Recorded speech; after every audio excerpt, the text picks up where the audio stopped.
आइए एक स्टॉक पे फोकस करते हैं। इंटरेस्टिंगली आज यहाँ पर स्ट्रेंथ देखने को मिल रही है अच्छी खासी।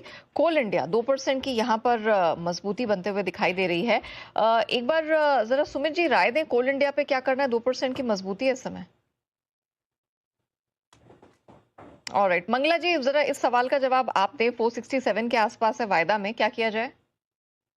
जी, बिल्कुल देखिए नेहा जी, एक अच्छी ओपनिंग की शुरुआत स्टॉक ने ज़रूर की थी, बट थोड़ी-सी ऊपर के लेवल्स पर क्योंकि स्टॉक ने रुकावट फेस की, रेजिस्टेंस को फेस किया, तो कुछ देर इंतज़ार करना ज़रूरी है। ऊपर में मैं स्पॉट के लेवल्स बताता हूँ, ऊपर में ज़्यादा दूर तो नहीं है पर 465, 466 इसने एक रेजिस्टेंस का काम आज किया है। तो इससे ऊपर अगर ये स्टॉक फिर से निकलता है, कुछ देर टिकता है, तो फिर हम कह सकते हैं कि जो तेज़ी बन रही है, ये मोमेंटम पकड़ेगी और 485, 490 के जो लेवल्स हैं, बहुत तेज़ी से हमें वहाँ तक ये स्टॉक जाता हुआ दिख सकता है। तो 465, 466 के लेवल्स को मार्क करना है और उसके ऊपर फ्रेश खरीदारी भी की जा सकती है।